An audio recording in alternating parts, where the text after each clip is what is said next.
She took a glance and was completely smitten by the girl. Her brother encouraged her to be a bit bolder, and the girl turned to notice the boy.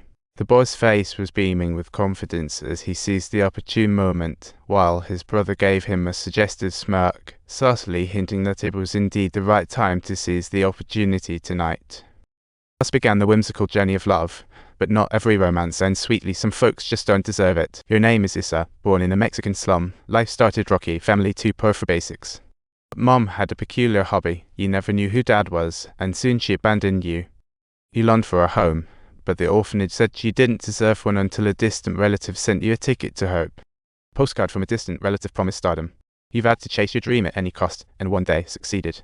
You fled the orphanage for Spain, thinking the worst was over, but it was just the tragic start. After so long, your relative was a no-show, and in this foreign land, you relied on prayers and the occasional thievery for survival.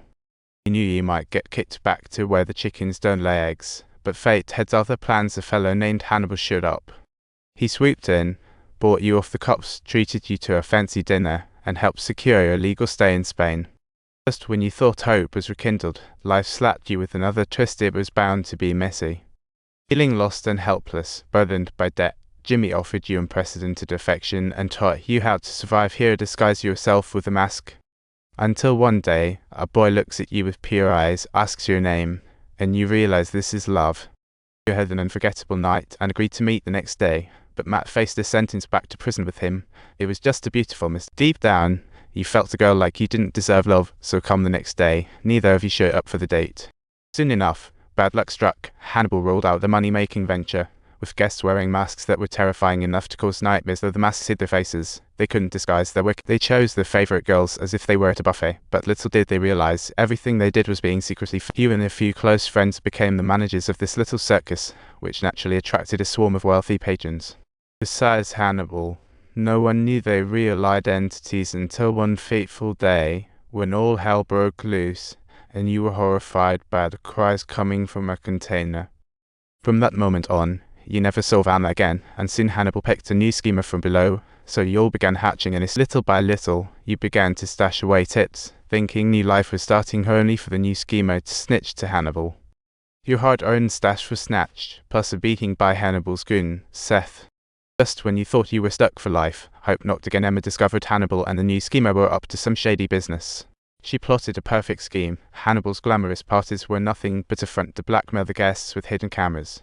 Guests were either rich or powerful, and Hannibal raked in the dough until he crossed paths with a formidable figure, number 20. This character has the power to effortlessly ruin Hannibal whenever he chooses, pressuring him into surrendering his passports and money. The tape was hidden in a safe. Emma, being Hannibal's neighbor, obviously had the code, so the next day, Lucky Charm was out entertaining guests, so Olivia had to team up with Emma. The plan went off without a hitch, and Emma. But when they confronted Hannibal, he smashed the schemer. Turns out he'd just noticed the tape of number 27 was missing. Hannibal grilled the schemer for answers, but he refused to crack, so Hannibal went wild and dealt a fatal blow. Emma revealed the number 27 tape and laid out the terms, leaving Hannibal to snicker coldly. He handed over passports, stuffed cash into a bag, but Hannibal seized Emma during the exchange.